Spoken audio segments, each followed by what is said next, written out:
y muchas gracias a todo el equipo de Invertebrados y por haberme invitado, me hace mucha ilusión y me hace especial ilusión estar compartiendo la mesa con Paula, em, que ha hecho bueno, ha editado un proyecto tan bonito que tiene tanto que ver con lo que he estado haciendo yo el último año. Así que para empezar voy a poner un vídeo. Espero que no haya directivos de Iberdrola en la sala, porque no sé si tenemos permiso. Em,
bueno, era para romper el hielo.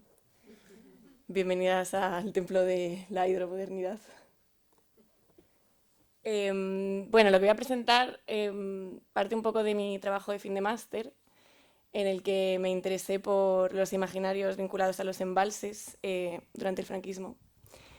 Y en este trabajo partía un poco de la investigación sobre grandes presas en varios contextos del mundo, bueno, iba a decir del mundo occidental, pero realmente no, porque las grandes presas se han erigido durante todo el siglo XX en símbolos de grandes proyectos, ¿no?, de estados desarrollistas de signo político muy diferente. Probablemente las más conocidas son las vinculadas al New Deal de Roosevelt, o algunas muy megalómanas también vinculadas al nacionalismo árabe, como la presa de Asuán en Egipto. Y su multiplicación exponencial forma parte de esa pasión infraestructural que caracterizó la difusión de un modelo tecnocrático de Estado que concebía la ciencia y la ingeniería como herramientas para organizar la vida colectiva según una visión del bienestar guiada por los ideales del progreso propios de la modernidad industrial. Pero bueno, más allá de encarnar simbólicamente y monumentalmente esta cosmovisión, la construcción de presas ha tenido unas consecuencias sociales similares en contextos muy diferentes, relacionada con lo que Rob Nixon llama violencia lenta, en un libro que se llama Violencia lenta y medioambientalismo de los pobres, que es una violencia que ocurre en un segundo plano, que no es muy visible y que persiste en el tiempo. En un capítulo de este libro, Nixon explica cómo las megapresas implican frecuentemente un trabajo de expulsión imaginativa de comunidades que bajo la bandera del desarrollo son físicamente desplazadas e imaginariamente eliminadas, evacuadas del lugar y del tiempo y por tanto desvinculadas de la idea tanto de futuro como de memoria nacional. Estas comunidades, que son descritas por Nixon como comunidades inimaginadas o comunidades fantasma, no forman parte de la visión oficial de la nación, pero son esenciales para mantener las narrativas dominantes del desarrollo nacional. Aquí he puesto dos imágenes, bueno, es un poco anacrónico porque una es del siglo XIX, pero es una imagen que me parece muy impresionante, de la presa del Pontón de la Oliva, en Madrid.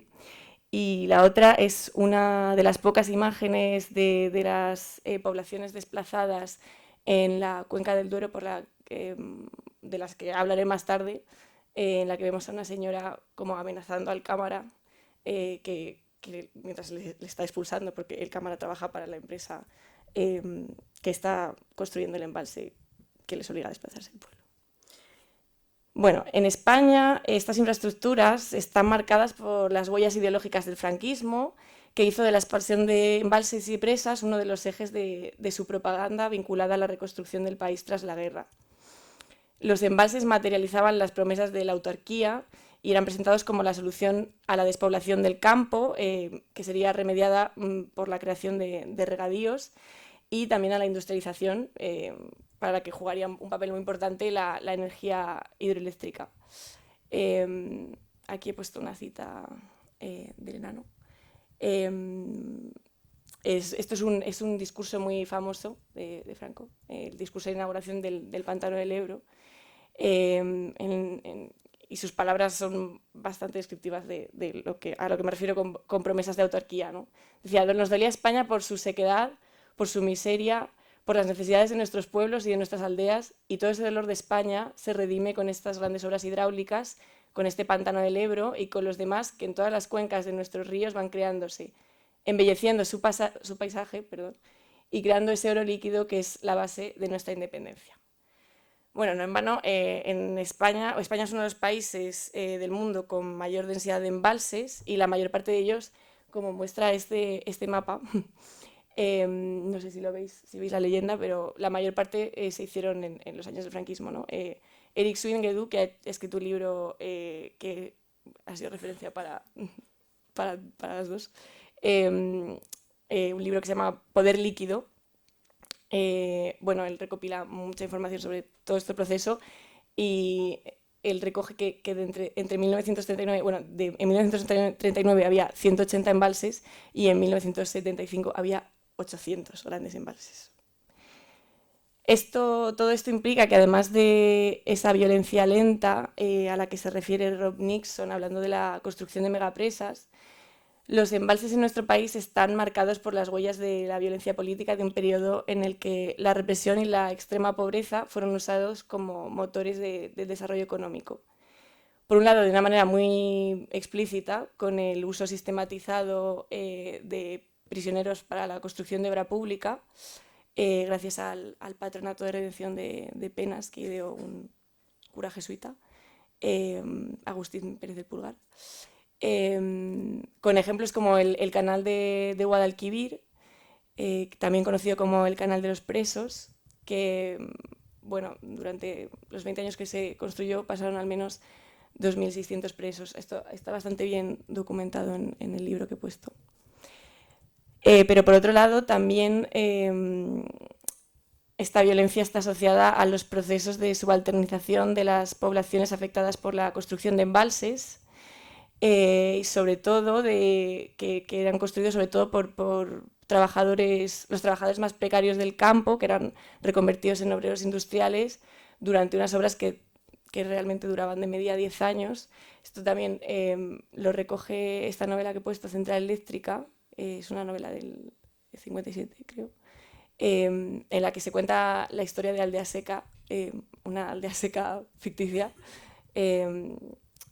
y bueno, traza un poco la historia de estos obreros y de sus familias, y cómo van pues mutando de modo de vida y cómo sufren pues unas condiciones extremadamente duras en la construcción de la presa, ¿no? La muerte como una constante en la construcción, la pobreza, el abandono, el aislamiento, porque estas presas se construían en sitios muy aislados. Y bueno, entonces esta asociación entre la necropolítica del franquismo y el desarrollo de la hidroelectricidad se ha convertido en un ámbito de estudio y de creación bastante importante en los últimos años. Prueba de ello es que hay proyectos como el de Paula. Y toda esta investigación y toda esta creación pues permite reflexionar sobre el carácter ideológico de los pantanos, que son esos paisajes artificiales que a menudo nos cuesta no ver como lagos, especialmente por culpa de las numerosísimas imágenes que han acompañado su construcción y que las acompañan aún en el presente y que voy a intentar un poco descifrar. Bueno, eso es lo que a mí me interesa realmente. Lo que más he investigado hasta ahora ha sido eso, la construcción de la imagen del agua como una fuerza productiva y como impulsora del desarrollo desde los imaginarios del poder del franquismo. Las imágenes más paradigmáticas y a las que más se recurre para hablar de esto son las del nodo, en las que Franco aparece repetidamente como un líder civil inaugurando infraestructuras que eran las que debían poner fin a esa pertinaz sequía que era la culpable de la pobreza y de los males del país. Bueno, una anécdota un poco graciosa que yo desconocía es que a Franco se le apodó Paco el Rana, porque iba saltando de pantano en pantano para inaugurarlos. Y bueno, en estas imágenes en las que bueno, Franco aparece inaugurando, pulsando un botón, el cura bendiciendo, los pueblos completamente escenificados, así folclorizados, desfiles. Bueno, en estas imágenes que se repiten hasta lo paródico realmente, se produce lo que Germán Labrador llama, y me resulta bastante sugerente, una liturgia electrohidráulica, que además de ser una expresión divertida, refleja cómo el discurso autárquico sobre la energía que desplegó el régimen integraba esas narrativas del desarrollo nacional católico, que ha estudiado en un libro estupendo una investigadora que se llama Ana Fernández Cebrián, un libro que se llama Fables of Development, en el que ella cuenta cómo los relatos culturales emitidos en películas, libros, prensa, acompañaron el paso como de la autarquía al desarrollismo y cómo en estos discursos culturales había una constante de relatos sobre el milagro. Muy interesante libro. Ay, no, perdón. Bueno, parte de esta narrativa providencial del desarrollo en el nodo pasa por hacer desaparecer el trabajo, que es sustituido por el impulso milagroso y desmaterializado, que figura muy bien el jefe del Estado apretando un botón, el botón de la central. Pero más allá de esto, más allá del nodo y de toda esta como escenografía técnico-católica, ¿verdad?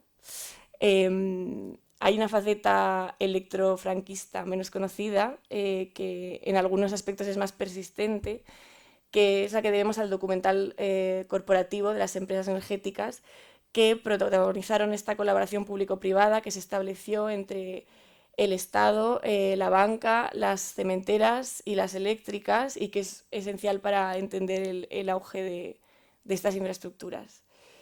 En este sentido, el despliegue de la energía eléctrica en el franquismo estuvo marcado por un proceso de cartelización intervenida, mediante el cual un número limitado de compañías pactó una legislación y una tarificación altamente ventajosa con el Estado entre 1944 y 1953.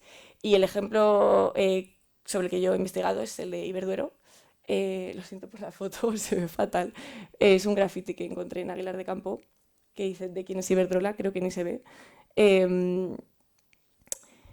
Bueno, Iberduero nació en 1944 como una fusión de dos empresas eléctricas, Hidroeléctrica Ibérica y Saltos del Duero.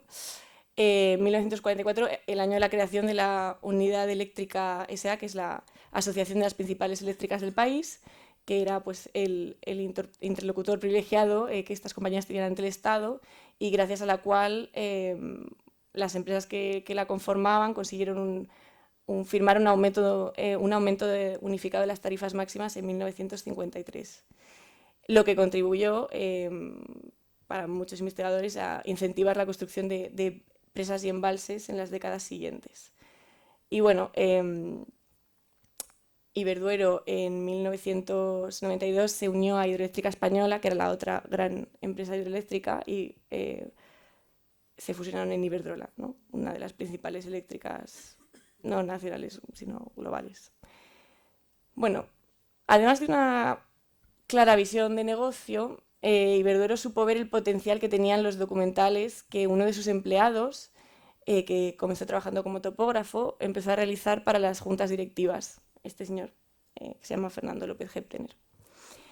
Estos documentales son interesantes porque retratan los avances de la empresa sobre el territorio estatal y permiten cartografiar el desarrollo del oligopolio eléctrico, y porque constituyen un buen testimonio de esta uniformización del paisaje a través de la infraestructura como una herramienta de reordenación del territorio. En ellos, López Heptener desarrolla un particular imaginario del progreso asociado al aprovechamiento productivista de la naturaleza, que es posible gracias a estas infraestructuras que encarnan las promesas de la autarquía del régimen, que a su vez beben o se apoyan sobre la base de ansiedades históricas que tienen mucho que ver con cómo se ha pensado en la naturaleza en nuestro país el último siglo, y de esto hablaré más tarde. En estas películas se vinculaba la acción productora de energía hidroeléctrica de Iberduero a la capacidad redentora de la Nueva España, que se materializaba en sus esfuerzos por acabar con la ayuda de la técnica y de la ingeniería con la improductividad ancestral del campo español. En esta película, que filmó antes de la guerra, pero editó después de la guerra, la voz en off, bueno, es una película que retrata los embalses que hay en la cuenca del Duero. Esto no lo he dicho, casi todos los que voy a poner son de la cuenca del Duero, aunque Iberduero se desplegó en otros territorios. En esta película la voz en off al final decía: ayer y hoy en Castilla, en estos apartados rincones de Castilla, las gentes de España vencen y triunfan en época de paz en los campos de la ciencia, como antes supieron hacerlo en época de lucha en los campos de batalla. Estos documentales son muy llamativos porque en ellos hay una mirada esteticista muy idealizada de la infraestructura industrial, que refleja muy bien una estética casi vanguardista, y esa utopía compartida por los imaginarios industriales en contextos muy diferentes, que para mí es una sorpresa, estaba bastante asumida. En un documental de los años 70, la voz, la narración asociaba el entramado de cables y de hierros asociados a la construcción del Salto de Sobradero en el río Sil a la estrofa de un poema futurista. Pero bueno, además de asumir estas formas utópicas, estas infraestructuras se integran a través de una narración concreta en la historia del territorio. En Por la cuenca del Duero, que es una de las películas más narrativas de López Heptener, esta película traza un discurso lineal ascendente en el que los pequeños molinos que se retratan al principio de la película son sucedidos sin solución de continuidad por las presas de Iberduero, mientras se van intercalando imágenes, escenas que el autor elige como representativas de lo que es el paisaje o la identidad de la región. A menudo son iglesias, o la catedral, aquí es la Catedral de Zamora. Las imágenes de López Heptener adoptan una estética de lo que podemos llamar un pintoresquismo hidroeléctrico, no exento de humor, para el cual a menudo mezcla elementos reconocibles del folclore con las representaciones de la actividad empresarial, en encuadros así como muy pictóricos. Parte de este pintoresquismo está también muy presente en la representación de la vida de los pueblos, que eran construidos para los trabajadores de Iberduero, que la representación de la vida en estos pueblos se puede fácilmente leer en clave biopolítica. Pues en ellos se reproducían unas dinámicas pastorales del poder de la Nueva España católica, y patriarcal. O sea, las imágenes son básicamente eh, las gentes del pueblo yendo a la iglesia, las mujeres cuidando a los niños o los niños en las escuelas fundadas por Iberduero. Y estas escenas eh, son muy, o sea, tienen mucho que ver con las películas que hizo el Instituto Nacional de Colonización, que es como la otra pata, digamos, sobre la que se proyectan las promesas de autarquía a través de los embalses, que son los regadíos, ¿no? Bueno, de esto no me da tiempo a hablar porque es otro tema, el Instituto Nacional de Colonización, pero sí que quería incidir en eso, en que este proyecto de como reordenación de la vida rural en base a la ideología del régimen, pues es muy similar en esta versión energética, ¿no? Del campo. En paralelo a esta representación de la modernidad selectiva de la Nueva España, López Gebtener desarrolló en estos documentales un rico imaginario tecnocientífico en torno al funcionamiento de las centrales eléctricas y los materiales que eran necesarios para su construcción. Especialmente la producción de hormigón ocupa una parte importantísima de estas películas y muestra así la conexión metabólica entre lo que se llamaba la hulla blanca, que es la energía hidroeléctrica, y la hulla negra o el urbanismo fósil, que Gemma vino el año pasado, me parece, y lo contó bastante guay.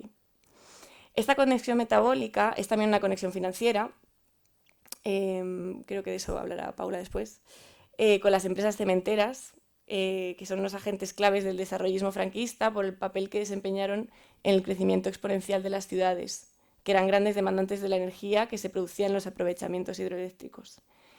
De esta manera se retrata en estas películas, en clave optimista, la rearticulación de las relaciones campo-ciudad que se da en el desarrollismo y que tienen como resultado la urbanización desigual del territorio, impulsada por un modelo de industrialización centralizada que favoreció el desarrollo vertiginoso de los extrarradios de las grandes ciudades y acentuó la conversión del mundo rural en repositorio de recursos naturales y de mano de obra barata.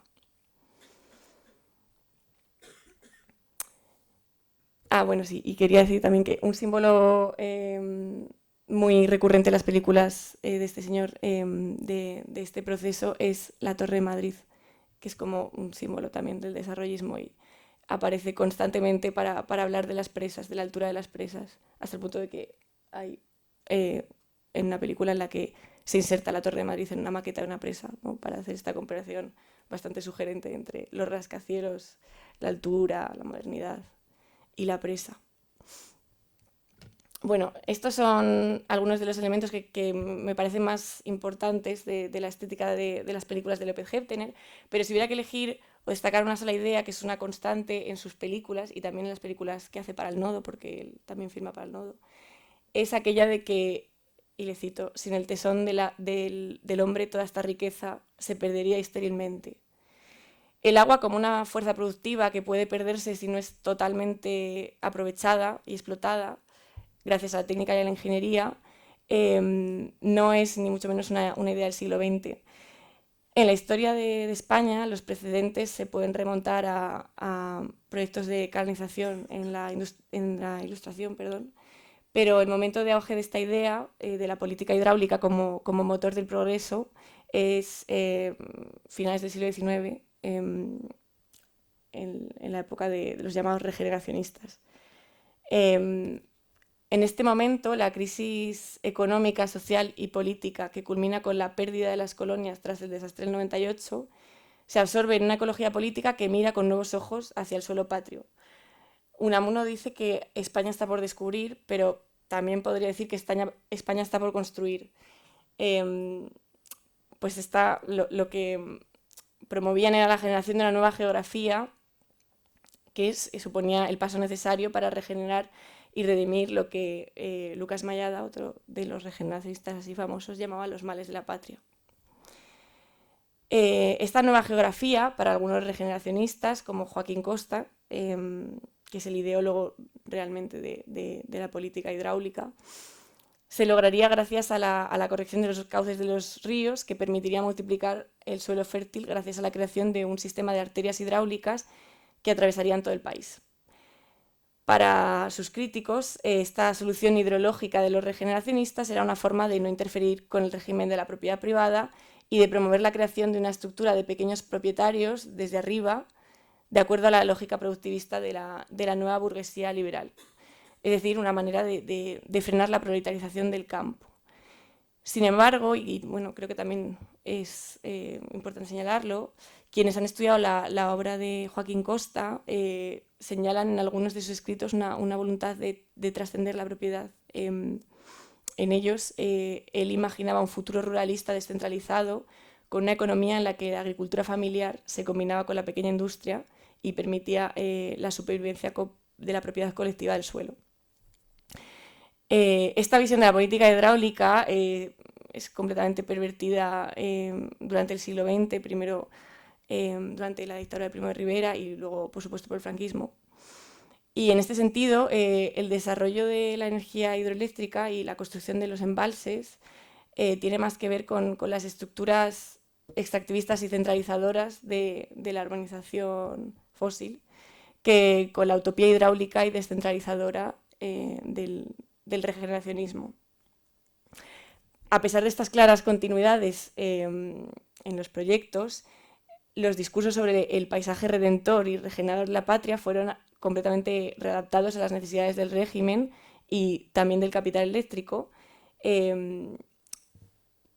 a ser movilizados, como mencionados de manera directa, por ejemplo, en uno de los historiales, que son los documentales que realiza López Heptener para como resumir las actividades de la empresa durante un año, pues se dice esto de que cuando Jorge Manrique escribió su famosa elegía, nos habló en ella de los ríos que van a dar al mar, que es el morir. También don Santiago Ramón y Cajal, como don Julio Senador y otros grandes pensadores españoles, se lamentaron de la esterilidad de muchos de nuestros cauces fluviales. Bueno, había esta referencia y legitimación en los discursos regeneracionistas es una constante.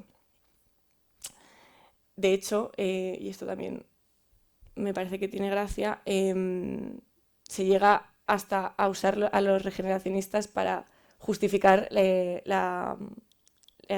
despliegue de centrales nucleares. Esto es una cita que encontré en una revista de Iberduero, que se llama Don Voltio, y, sí, y decía esto, ¿no? Que la misma inquietud que en los viejos años regeneracionistas de fin de siglo había hecho nacer una nueva política hidráulica de grandes, bueno, o sea, lo compara, ¿no? Que dice que esta es la misma motivación que mueve a don Julio de Arteche y Pablo Garnica, los directivos, a promover el despliegue de energía nuclear.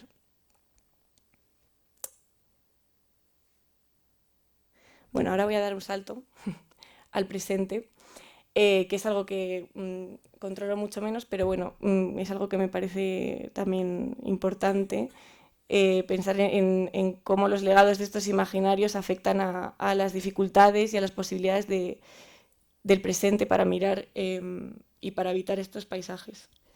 Por un lado, me parece relevante que en los últimos años se hayan multiplicado tanto las investigaciones y también las expresiones artísticas, literarias, curatoriales, que abordan estos paisajes megalómanos de los grandes embalses desde las memorias locales, como una manera de revertir la invisibilidad a la que han estado sometidas precisamente por esas imágenes de poder de las que he hablado un poco. Estos trabajos son muy valiosos, entre otras cosas porque estas memorias son difíciles de reconstruir. Por dar un dato, ni siquiera hay como cifras oficiales de la cantidad de pueblos que fueron anegados en España. Se calcula que unos 500, creo. Hay una cifra que es como entre 40.000 y 60.000 personas fueron desplazadas, pero no hay cifras oficiales.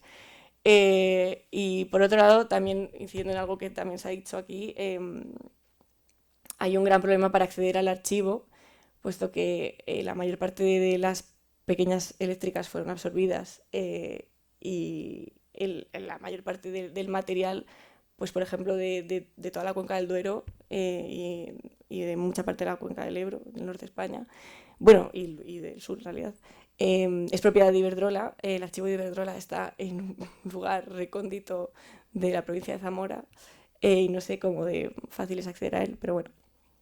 Por eso también estos trabajos como de memoria local son valiosísimos. Hay muchísimos trabajos también de historiadores locales, amateur, en blogs, en internet, que son fabulosos. He puesto aquí un ejemplo de una exposición que tuvo lugar en la Fundación Cerezales en 2017, que se llamaba Región, los relatos. Y en ella hay muchos ejemplos de esto que digo, ¿no? De cómo explorar las huellas de las transformaciones que supusieron los embalses, concretamente de la provincia de León.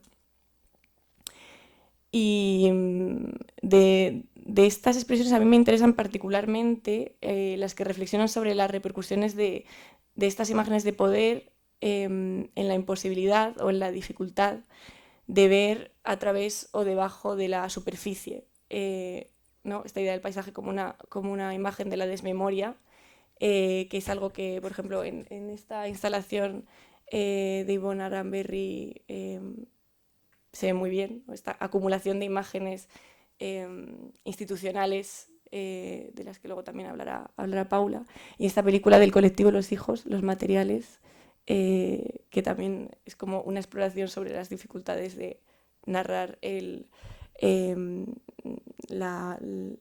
sí, los legados de Riaño.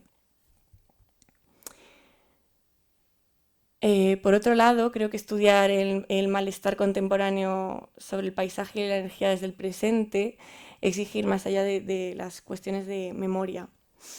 Me interesaba en ese sentido tomar un poco el tema lanzado este año de lo situado, para hablar de lo situado desde lo temporal. Y esto anticipo que es una cosa que controlo poco, pero que se me ha empujado mucho a pensar sobre ello, sobre todo en el grupo de investigación de gente con la que trabajo. Bueno, cada vez estoy más convencida de la importancia de articular todas estas cuestiones sobre el territorio, la cultura y la memoria con el tiempo histórico que vivimos, que es el de la crisis climática y la urgencia de la transición energética. En este sentido, sí quería como enlazar un poco con esto, de que en muchas de las regiones que han pasado a conocerse como la España vaciada, muchísimas afectadas por la construcción de embalses, se siente una continuidad entre las injusticias territoriales provocadas por el desarrollismo y particularmente por el desarrollismo hidráulico y la instalación de infraestructura de macro renovable, bueno, infraestructura renovable. Bueno, aquí he puesto un ejemplo que me pareció muy bueno, ¿no? Una pancarta de La Fueva, que es un pueblo en Pirineo que fue afectado por la construcción del embalse de Mediano, y tiene este eslogan, que es: el agua no es algo que el sol no nos queme, ¿no? Y como esta hay muchísimas otras, que asociaciones, incluso investigaciones, que recuperan una serie de eslóganes difundidos durante la transición por pensadores ecologistas como Mario Gaviria o José Manuel Naredo, que hablaban de colonialismo energético y de las zonas de sacrificio para referirse a las zonas afectadas por el despliegue descontrolado de embalses, centrales térmicas y nucleares y en general los procesos de desposesión y de destrucción medioambiental que estas implicaron. Bueno, por más que se puede demostrar fácilmente que este tipo de infraestructuras, las infraestructuras renovables, no tiene mucho que ver, no tiene nada que ver con los efectos sociales y ambientales de aquellas que eran denunciadas por los movimientos ecologistas de la transición, y a pesar también de la urgencia asumida por la mayor parte de la gente de una transición energética basada en la energía renovable, existe un malestar, como digo, en muchos de estos lugares asociados a las infraestructuras energéticas, que no puede ser obviado porque puede ser paralizante. Entonces, estudiar las continuidades y discontinuidades entre estos movimientos puede ser una herramienta para liberar esos imaginarios del progreso, de la carga de destrucción que han tenido. Y esto es un poco la idea que que tiene la gente con la que trabajo, concretamente mi director de tesis, Jaime Bindel, y sobre ello discutimos este año también en un congreso con otra gente en Barcelona, y a mí me resultó muy interesante y por eso quería traerlo también aquí. En este congreso que digo, una de las conclusiones fue que ese malestar está sin duda en parte relacionado con la persistencia del control oligopólico de la producción de energía, cuyas protagonistas son empresas que continúan lucrándose de los beneficios obtenidos en las horas más oscuras de nuestra historia contemporánea. Y esto es un ejemplo reciente de noticia. Iberdrola se aferra a un decreto del dictador Primo de Rivera para no perder una de sus grandes presas hidroeléctricas en la cuenca del Duero.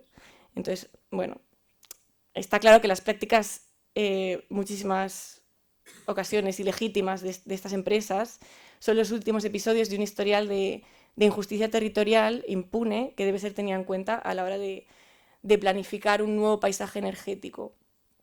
Y esto, bueno, no lo digo yo, que no sé tanto el tema, ¿no? Lo dice la gente que es experta en planificación territorial y pues que apuntan justamente a la necesidad de acuerdos, de diferentes modalidades de acuerdos con las comunidades en las que se instalan estas infraestructuras, con ejemplos que ya existen como la copropiedad, las compensaciones, pero para lo cual, y esto también lo señalan, sería necesario un mayor control público sobre estos procesos, ¿no? Es un poco el problema del oligopolio. Pero bueno, también es cierto que muchas de estas de las posiciones escépticas, y esto es lo que me interesa, ante la instalación de renovables, revelan algo que tiene más que ver con un malestar a la hora de concebir estos paisajes de la energía y que creo que tienen que ver bueno, pues con esto que es lo que más estudia la gente con la que yo trabajo, que es lo que Jaime Vendrá llama una cultura fósil. Y esto tiene mucho que ver también con lo que ha contado esta mañana Raúl. La energía fósil se ha construido, según esto, culturalmente como un continuo invisible, como una estructura libidinal de nuestras vidas y de nuestra cultura. Y este subconsciente fósil afecta a nuestra concepción del paisaje, y aquí es un poco a donde quería llegar. En otras conferencias en las que estuve la semana pasada, súper interesantes, por cierto, si a alguien le interesa, están en YouTube, se llaman Construir el Futuro. Pues en las conferencias en las que se hablaba de planificación territorial, muchas veces se señalaba justamente esta entelequia del paisaje y cómo a menudo el paisaje que se reclama como propio auténtico y que está muy afectado por esta visión del paisaje pintoresco, el paisaje panorama, es el resultado o está condicionado por la deslocalización de la infraestructura fósil que sustenta nuestros modos de vida. Deslocalización a lugares con los que a menudo mantenemos aún relaciones neocoloniales y violentamente extractivistas. Por eso esta mañana me ha resultado muy sugerente cuando Raúl hablaba de darle la espalda a la infraestructura. Entonces, en este sentido, me parece que uno de los desafíos de la transición energética es lidiar con una idea de paisaje. Y digo lidiar porque me parece que no podemos deshacernos fácilmente de esta dimensión pintoresca del paisaje, aunque desde las ciencias humanas se haya estudiado desde hace décadas como este imaginario del paisaje pintoresco ha sido históricamente construido como una forma de naturalización de unas relaciones de propiedad. Pero está ahí. Por poner un ejemplo, también en estas jornadas de las que hablo, uno de los ponentes bromeó con que uno de los problemas de la instalación de las renovables era que había una clara diferencia entre lo que pides y lo que te llega, ¿no? Refiriéndose a que lo que pides es una imagen demasiado utópica, brillante y bucólica de las renovables. Y por eso creo que es pertinente desde lo cultural y lo artístico pensar casi por enésima vez esta cuestión del paisaje, entendiendo de dónde vienen los malestares presentes al abordarla, pero afrontando con realismo y con pragmatismo el futuro. Y como parte de esta reflexión está esta necesidad de imaginar las utopías de de paisajes solares o paisajes eólicos, y aquí he puesto una imagen de, pues una imagen de solar punk que he encontrado en Google. Pero también hay otros ejemplos como el land art, y esto me parece pues necesario y muy saludable. Pero al mismo tiempo, y ya con esto acabo, también, como sugiere en este fragmento que he puesto de unas conferencias de Imre Simán, a menudo lo radicalmente nuevo y no reconocible no funciona, sobre todo en un contexto de desconfianza como es el que se da a día de hoy con las infraestructuras energéticas, que está completamente justificada y que se basa en esta sensación histórica de colonialismo interno y de abandono, y que es, creo, muy importante a tener en cuenta. Y bueno, un poco por enlazarlo con lo que he estado contando antes, que no sé si se ve claro el vínculo, las presas fueron movilizadas por discursos que no dudaron en resignificar referentes del pasado, pervirtiéndolos completamente, para crear mitos en torno a ellas. Y me pareció curioso que este señor justamente pues incidiera en eso, ¿no? En quizás la necesidad de pensar en el uso del mito como estrategia o táctica, de maneras que eviten descartar el presente como nada más que una prueba de un fracaso histórico. Y bueno, eso, en ese sentido yo me pregunto sobre la eficacidad de despertar ciertas luchas o tradiciones que vehiculen intereses comunes de quienes han sufrido y sufren las consecuencias de un modelo injusto e insostenible, sin renunciar a visiones de futuro transformadoras y consecuentes con el presente. Y ya.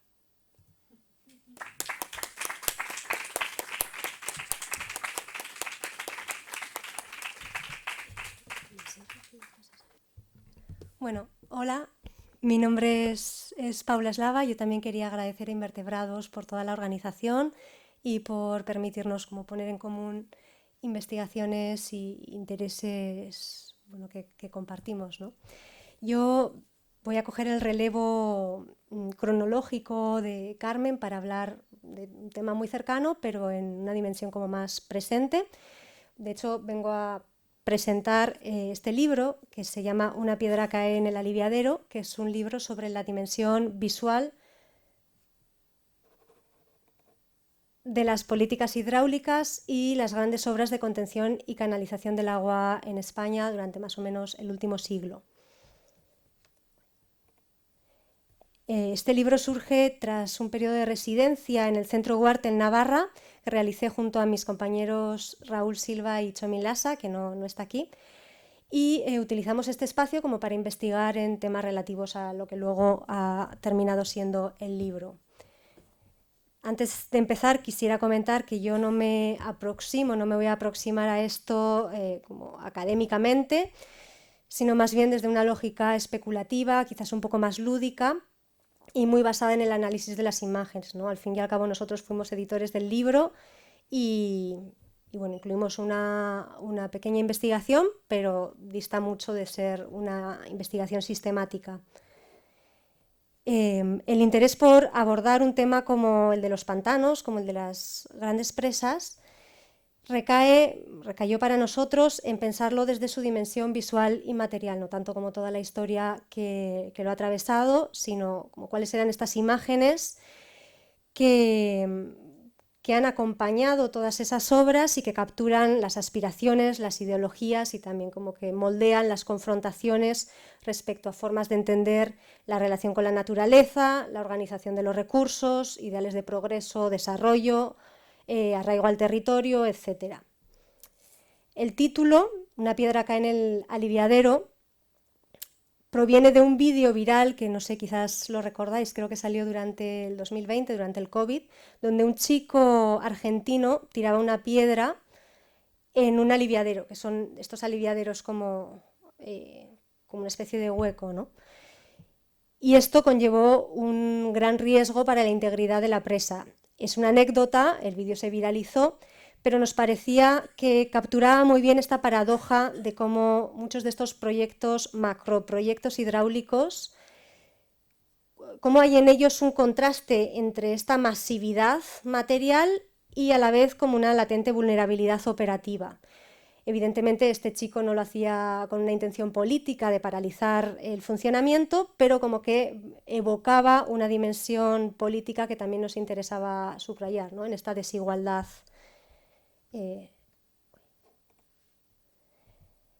libro se estructura en dos partes principales. La principal son 5 contribuciones de autores que abordan el tema y amplían los diferentes debates, que son Eric Swingedow, que justo lo ha mencionado antes Carmen, Pello Aguirre, Rocío Robles, Jaime Vindel, y luego un último texto con Maggi Barber, Mirari Echavarri y Gerard Ortín Castelví. Cada uno lo enfoca desde su metodología propia, unos son más académicos, otros quizás un poco más experimentales, pero todos ellos como que completan una mirada amplia de esta visualidad que comentaba. Por otro lado, hay un apartado curatorial, que este es el resultado de esta residencia que realizamos en el Centro Guarte, en Navarra, y que bueno, aquí se puede ver una imagen del proceso, de cómo maquetamos esa curaduría de imágenes, ¿no? También una introducción textual. En esta primera parte nos centramos mucho en reforzar una distribución espacial de las imágenes. No hay una linealidad temporal, o sea, como que se mezclan bastante, porque nos interesaban como hacer patentes patrones comunes entre las imágenes, tanto a nivel de símbolos como de determinadas estéticas que estaban presentes, y la agenda ideológica que también representaba. Entonces nos era muy útil quizás poder contrastar imágenes de diferentes épocas o de diferentes contextos para hacer esto más evidente.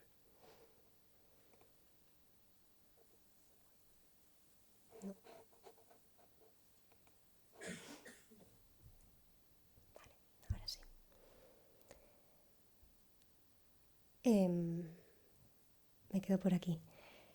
En esta primera parte nos interesó mucho hacer sobre todo como patente el contraste entre las imágenes de las empresas o del Estado, las empresas que construyeron las obras o de los estados que lo financiaron, y por otra parte los ciudadanos que estuvieron implicados con estos territorios.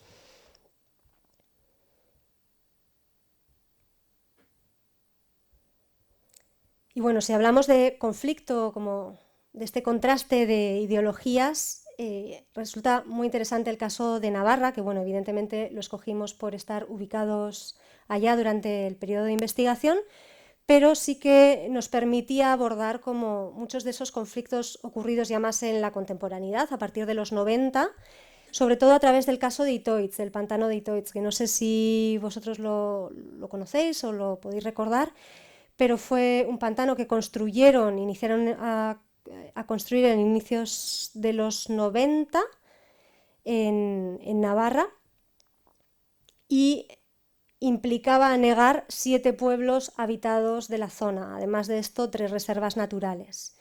Esto obviamente trajo un montón de movilizaciones, también consecuencias para la biodiversidad de la zona y potenciales riesgos muy documentados para los pueblos de alrededor, los que no iban a ser anegados.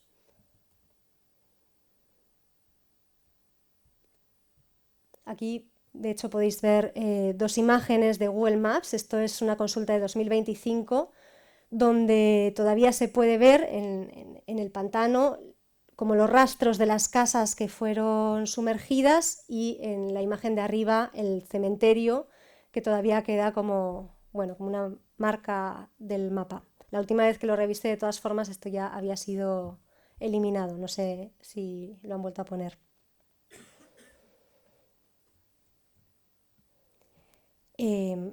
Este proyecto de obra enseguida despertó mucha oposición y principalmente dio lugar a los Solidarios con Itoitz, que es un colectivo de desobediencia civil que cubría el frente de la acción directa pública y no violenta. Ellos surgen en el año 95. Años antes, en mediados de los 80, había surgido una coordinadora que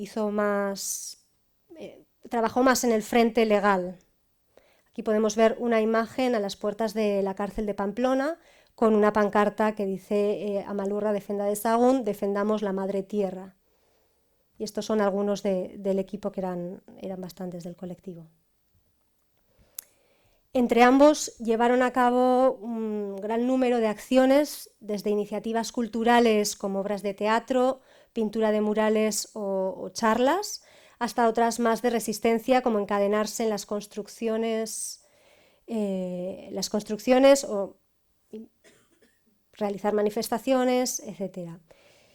Una de las más importantes, y por las que, como fue un caso tan señalado, referente para esto, fue el corte de cables de 1996 que cortaron, y eran los cables que transportaban el cemento para la construcción de la presa.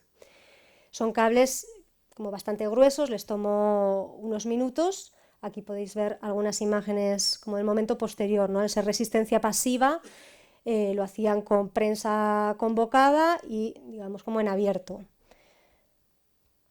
Sin embargo, esto no evitó que les trajera consecuencias de cárcel. De hecho, en un inicio se les solicitaron 11 años y multas altísimas a cada uno, y muchos de ellos, los que no pasaron por la cárcel, vivieron un tiempo en clandestinidad o tuvieron que irse del país temporalmente.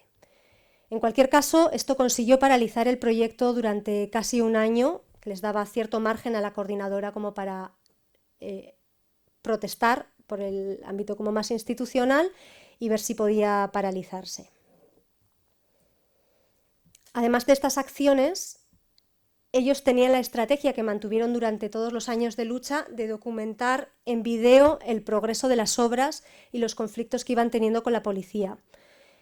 Este material, de hecho, es el que analizan Maggi, Mirari y Gerard en su texto, y aquí podemos ver algunas imágenes.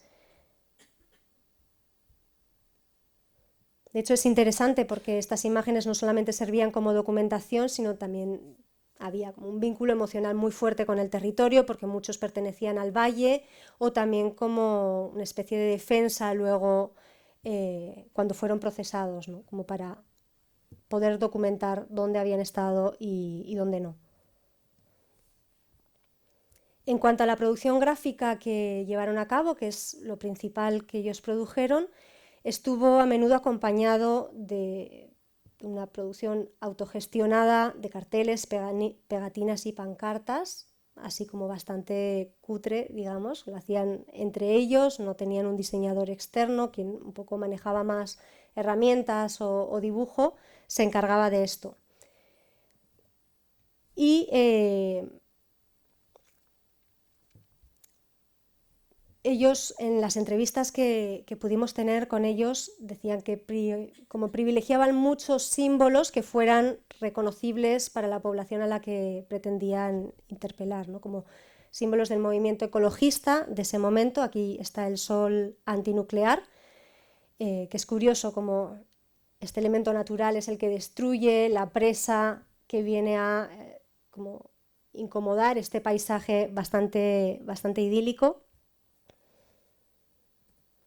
Y también se mezclaban con algunos símbolos del movimiento abertzale, del movimiento nacionalista, que está bastante presente en Pamplona en esos años, como por ejemplo en el primer cartel, aunque este es de los años 80, o sea, es previo, pero que tiene que ver con guardar los recursos para Navarra, o el símbolo de Asterix y Obelix, ¿no? Como algo que está protegiendo el territorio frente a un invasor externo.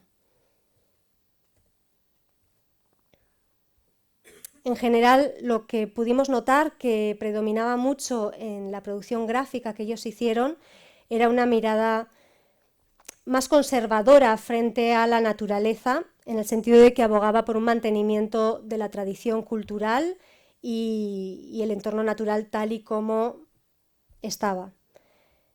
Evidentemente reconociendo que el arraigo al territorio era algo muy importante para esta región.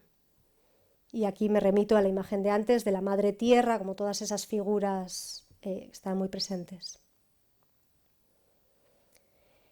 Y esto, aparte de las imágenes que he estado pasando, también se evidencia en algo a lo que ellos le dieron mucha importancia en su activismo, que fue el hormigón armado, y que lo utilizaban a menudo tanto como materialmente. Aquí, por ejemplo, hay un bidón relleno de hormigón al cual se encadenaban y esto impedía que los pudieran desalojar rápido, como también a nivel más discursivo o simbólico. Para ellos el hormigón encarnaba una aproximación desconectada del territorio natural, ¿no? Como una otredad invasora. Aquí quiero leer uno de los textos que ellos incluyeron en un panfleto y que creo que resume muy bien esta posición. Dice: malos tiempos los que corren últimamente. Es el tiempo del hormigón. Todo lo quieren hormigonar. Las constructoras se frotan las manos. Los políticos corruptos obtienen beneficios hormigonándolo todo. Pantanos, autopistas, trenes de alta velocidad, superpuertos. No hay espacio para lo verde. La naturaleza languidece mientras la economía crece en función de las toneladas de hormigón producidas. Querrán también hormigonarnos el cerebro. Es tiempo gris. Ideas grises que intentan borrar la policromía de la naturaleza y el mosaico de pueblos, culturas y maneras de vivir diferentes. También aquí la globalización presente. El pensamiento único es gris hormigón. Las escenas de estos últimos días, viendo cómo destruyen en 10 minutos casas y torres que se han mantenido en pie 500 años, nos da idea de la locura a la que nos quiere conducir esta carrera a ninguna parte.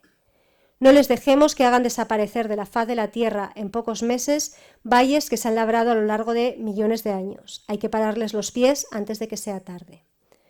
La presa de Itoitz es a los valles de Irati y Urrobi lo que estos bidones, el de la imagen, para nuestras vidas, el estancamiento, la pérdida de movilidad y de libertad.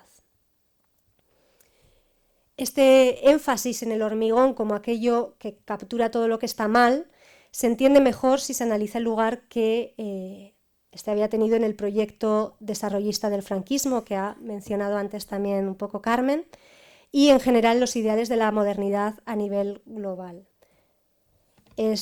Era ya un material muy ideológicamente cargado, ¿no? Por lo que hace sentido que lo utilicen como símbolo.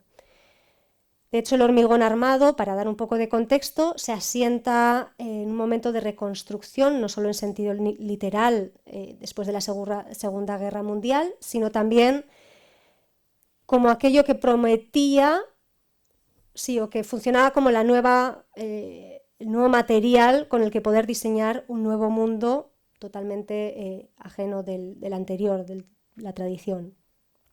Junto a los nuevos materiales se desarrolla también una industria que no tiene que dedicarse a la producción de armas para la Segunda Guerra y entonces el hormigón funciona como esta promesa de modernidad, tanto en una doble dirección política, tanto fascismo como los proyectos socialistas del siglo XX. Como menciona Pello Aguirre, leyendo a Anselm Japp, el hormigón armado pudiera servir al mismo tiempo al capitalismo y al comunismo, da cuenta de su propia naturaleza fluida y tal vez dialéctica. Y aquí vemos estas capturas de la película Operación Betón, rodada por Jean-Luc Godard en el 53, mientras él trabajaba en una cantera.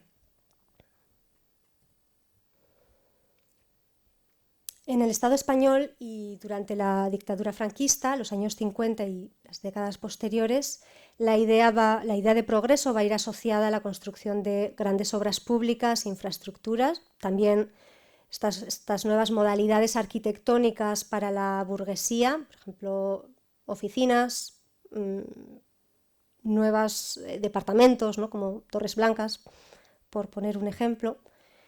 Y en este boom, un caso particularmente interesante por su vinculación con el mundo de la imagen es el de las empresas Huarte, que era un conglomerado de empresas de construcción pioneros en el uso de hormigón a nivel nacional. De hecho, mucho del éxito de sus empresas se basó en la introducción de este material al servicio de las necesidades del desarrollismo. Fueron ellos quienes construyeron la Cruz del Valle de los Caídos, nuevos ministerios, etc. En Navarra, que de hecho la empresa provenía de allí, fueron los que construyeron el acueducto de Ayoz, que es este que se puede ver en la imagen, que fue proyectado por el ingeniero Eduardo Torroja Miret, también uno de los más destacados ingenieros de esos años, y que fue uno de los que intervino en el diseño de la Cruz del Valle de los Caídos.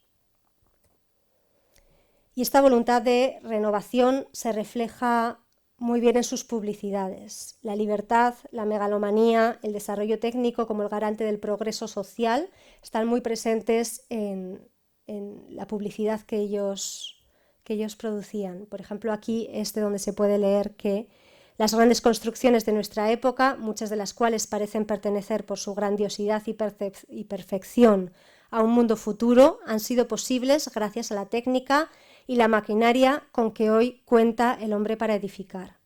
Algunas construcciones modernas parecen por su grandiosidad y ambición hechas a una escala sobrehumana. Y, en cierta forma, así es, ya que el hombre nunca hubiera podido elevarlas sin el concurso de una técnica y una maquinaria súper desarrolladas. Mencionar que el diseñador de estos carteles fue en muchas ocasiones José María Cruz Novillo, uno de los diseñadores más importantes en esos años y que fue muy importante para dar una nueva estética de modernidad también a estas empresas, ¿no? Y darles esa legitimidad. Estas en concreto fueron publicidades también de las empresas Ugarte publicadas en la revista Arquitectura y Nueva Forma en el 1966 y 68, si no me equivoco. Y a mí de aquí me llamaba mucho la atención cómo estas formas remitían a aquellas de artistas de la vanguardia vasca como Chillida u Oteiza, y que puede resultar anecdótico, pero resulta particularmente significativo teniendo en cuenta que fueron precisamente los Ugarte los que financiaron el trabajo de todos estos artistas, ¿no? Y por tanto había un vínculo muy estrecho entre ellos. De hecho, muchos de estos artistas trabajaron en realizar publicidad y diseños que luego servirían a las empresas. También aquí otro caso que, si bien no tiene que ver con las empresas Ugarte, sí que da cuenta de este interés por la vanguardia de la región, por involucrarse en estas grandes construcciones, ¿no? En este caso es la presa de Arriaran, en Guipúzcoa, donde se pueden ver una escultura de Néstor Basterrechea. Esto fue en el 93, un poco más tardío. Y en resumen de esta sección, lo que vemos aquí es que el descrédito de las grandes ideologías de la modernidad, que trajo consigo la posmodernidad en estos años 80-90, que fue justo el momento del conflicto de Itoitz, atraviesan también y evidentemente materiales como el hormigón.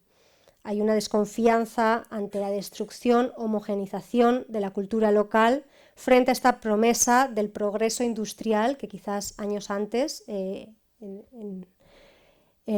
ejemplo, la vanguardia vasca no tenía tanto. Pasando ya a una contemporaneidad más cercana, quisiera analizar algunas de las imágenes que fueron distribuidas por las propias empresas involucradas en la construcción de la presa de Itoitz. Aquí algo que a nosotros nos llamaba mucho la atención era cómo, en contraste con las imágenes, por ejemplo, del nodo que ha mostrado antes Carmen, donde se priorizaba siempre una figura como la presencia de la muchedumbre, de la figura humana, el dictador, o también primeros planos de esos mecanismos, esos avances técnicos. En este momento, en los años 90-2000, se privilegia mucho más un paisaje libre de determinantes concretos, un paisaje que funciona como una abstracción, podría ser cualquier territorio, en verdad, y donde lo natural y lo artificial se mezclan en aparente armonía. Estas son imágenes que, por ejemplo, circularon mucho en prensa y están en las páginas web, o estuvieron en su momento, de estas empresas que menciono. Estas también son imágenes de la empresa SACIR, que fueron los constructores tanto de Itoitz como del canal de Navarra en Tiesas y Artajona. Y vemos cómo con estas vistas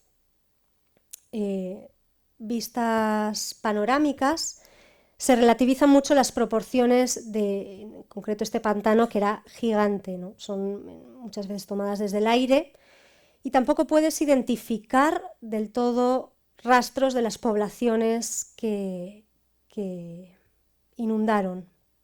No hay presencia de figuras humanas, no hay rasgos culturales específicos, como decía, se borra toda huella de tiempo y de localización. Es un paisaje casi que natural o bueno, como muy integrado.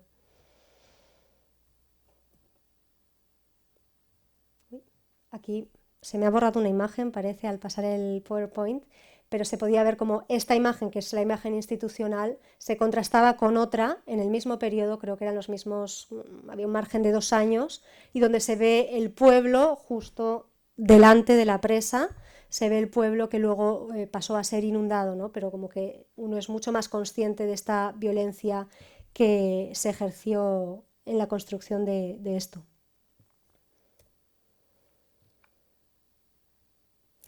Y, bueno, esto, una de las conclusiones que sacábamos era también como toda la influencia de los movimientos ecologistas y una mayor conciencia general por el cuidado de la naturaleza que hubo en esos años, muy diferente a los 60, 70. También empujaba a las empresas como a dar una imagen mucho más limpia, mucho más aséptica de estas obras. Esta es una imagen más reciente aún del proyecto de recrecimiento de Yesa. Es un pantano también en Navarra que se construyó previo al franquismo, se inició con la República, si mal no recuerdo, pero hay ahora un proyecto de recrecimiento donde quieren hacerla más grande y aquí podemos ver imágenes donde ya llevan al extremo las imágenes previas, ¿no?, de los 90. O sea, esto es una artificialidad total del paisaje, idílica y bueno, casi como de una armonía delirante. Podemos ver aquí cómo incluso te montan la mesa con los tomates, el vino, para mostrar cómo quedaría este paisaje. Vemos luego que el contraste con la realidad es bastante diferente, ¿no? Este es el muro que ahora los vecinos ven porque esta construcción ha sido temporalmente paralizada, pero que es horrible. Vaya, no dan ganas de ponerte a tomar vino y comer tomates frente a este muro negro. Y bueno, para ir cerrando, frente a la distancia que muestran estas imágenes institucionales, ya sea distancia física, como estas fotografías panorámicas aéreas de las empresas, distancia representacional con estas creaciones artificiales del pantano de Yesa, el hacer memoria o el recordar todos estos conflictos por parte de la población implicada pasa en gran medida ahora, en los últimos años, por encontrar distintos mecanismos de acercarse y volver a hacer tangible el territorio, ¿no? Una especie de movimiento inverso al de las empresas. Un ejemplo que pudimos encontrar de las producciones como más recientes en Navarra fue la película Urpean Lurra de Maggi Barber, que es una de las autoras que he mencionado antes, donde ella indaga en el subconsciente colectivo de las personas que habían vivido en estos pueblos ahora negados, ¿no? Entonces las entrevista y les permite contarles sus sueños, que son sueños en los que ellos como sueñan que están otra vez sumergidos o que atraviesan el río que previamente atravesaba los pueblos y que ahora está como sumergido en el pantano. Entonces es interesante porque es una forma de hacer un duelo colectivo. De hecho, su familia provenía de uno de estos pueblos de la zona. Hacer un duelo colectivo a través de, como, digamos, profundizar en esta cuestión como muy onírica. Estos son 2 fotogramas de la película.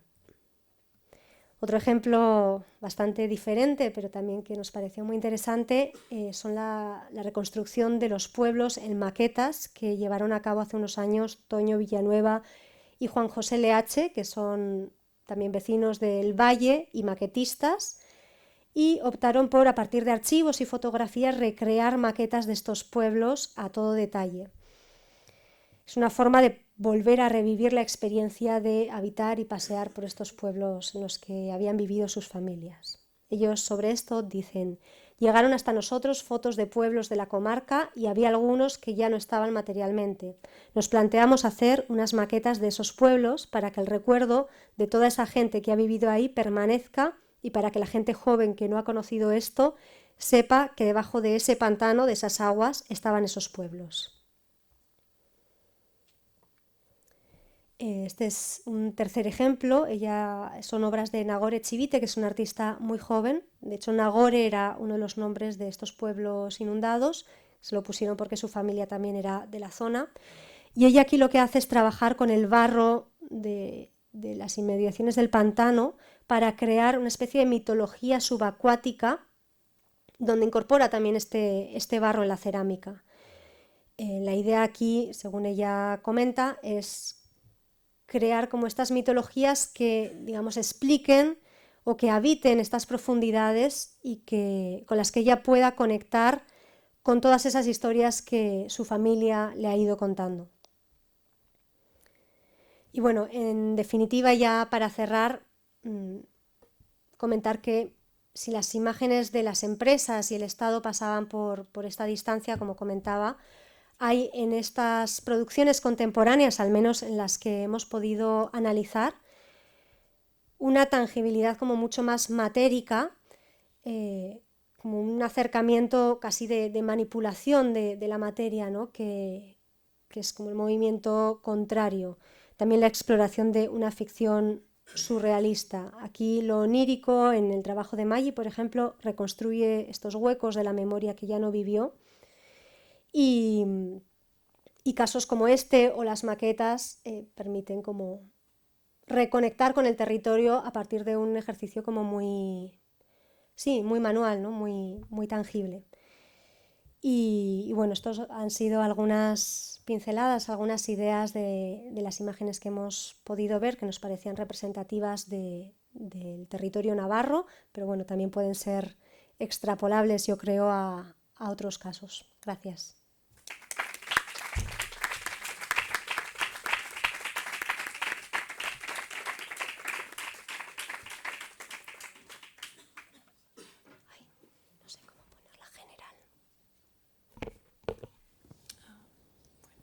Bueno, muchísimas gracias a ambas. Creo que se han complementado muy bien las dos ponencias porque como que Carmen ha empezado a hacer como un recorrido como más histórico, ¿no? Y como el inicio.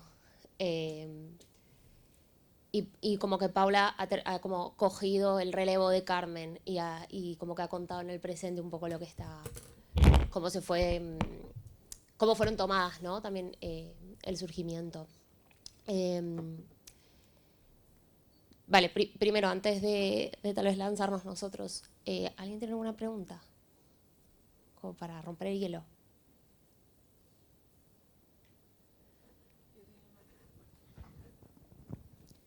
Tenía una pregunta que no sé si puede ser breve. Muchas gracias a ambas por compartirlo, ha sido interesantísimo y porque, bueno, especialmente la investigación de Paula y de vuestro grupo de investigación toca como más cerquita de aquí y resuena más. Pero quería preguntarle a Carmen porque ha mencionado el tema de las pequeñas hidroeléctricas absorbidas por Iberdrola.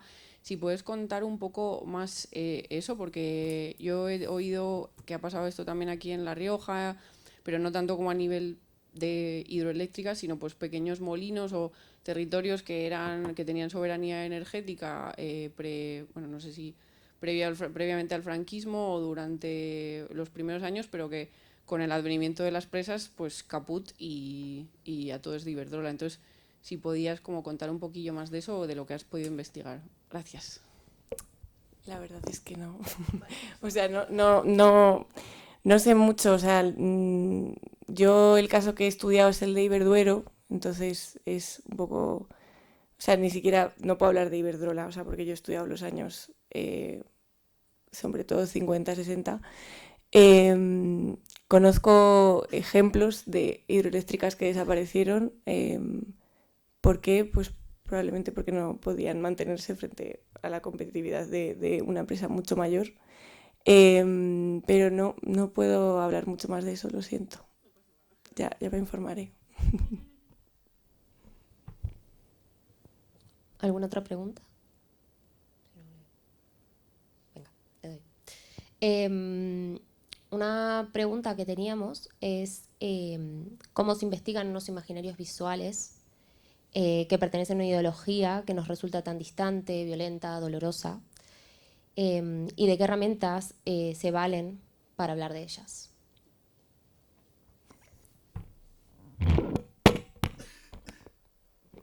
Bueno, en nuestro caso a mí me pasó un poco lo contrario, que yo siendo de Pamplona siempre había escuchado sobre los solidarios con Itoetz, entonces los tenía como en muy alta estima, tengo mucho respeto por el trabajo que hicieron, y más bien en nuestro caso algo que costó mucho era coger distancia de eso, ¿no? Para poder analizar las imágenes y sus posturas y lo que implicaban en el conflicto de una forma como más desapegada y también manteniendo como el respeto el respeto que debes a con quien estás colaborando y a quien estás investigando.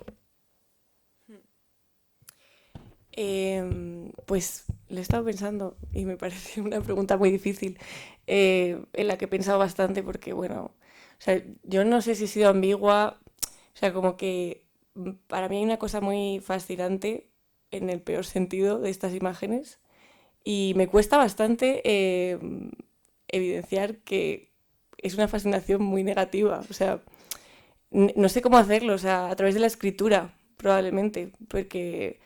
O sea, sí creo que son materiales muy potentes a los que hay que mirar, porque sus legados son importantes también, pero no tengo una respuesta clara de cómo, porque yo, claro, justo, o sea, yo no, o sea, sí que he leído cosas y me he informado sobre movimientos de resistencia, pero no es lo que yo he trabajado más, entonces no puedo hacer como ese contrapeso con una mirada más local o sí, de resistencia. No sé, es una pregunta que me hago. O sea, yo estoy empezando la tesis, tendré que ver. Lo siento por estas respuestas tan poco satisfactorias.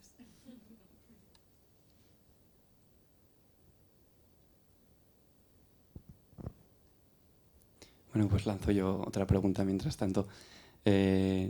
Tenía una pregunta un poco preparada, pero ahora me ha venido otra que me interesa un poco más. Y es que como que me ha parecido curioso e interesante que la salida más propositiva que habéis planteado cada una va por lados quizás a nivel de registro, formato, metodologías más bien distintos, ¿no? Como que Carmen planteaba la idea del mito y el trabajo del mito desde la izquierda, que me interesaba igual preguntarte un poco más qué significa ese mito, qué es, cómo lo concibes o cómo crees que se propone esa idea de mito. Y Paula, planteabas este trabajo como desde la materia, desde también con la maqueta, bueno, como que me ha parecido curioso, ¿no? Como una doble vía desde el mito y las mitologías y también una vuelta a lo matérico, a la maqueta, que también me resonaba con la presentación que hacía Sergio Monge el primer día por la mañana, en su caso más con la maqueta como un lugar desde el que proyectar hacia el futuro, que en este caso es una mirada hacia el pasado, pero bueno, y nada, quería como trazar esa confluencia y sobre todo como me interesaba la idea de mito. Gracias.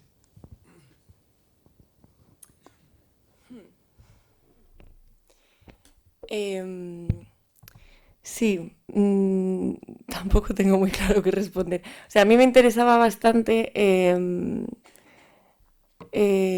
del texto de este señor,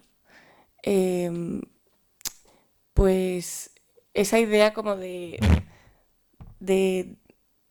emitir un discurso como potente con unos ideales que sean un poco, sí, como extrapolables. Y yo pensaba, o sea, realmente cuando leí este texto estaba pensando más en si se podían o cómo se podían recuperar las luchas de resistencia. O sea, realmente está un poco descontextualizado aquí, pero yo lo pensaba a partir de esas luchas de la transición, de qué se puede sacar de ellas, si hay algo que se puede sacar de ellas para pensar el futuro.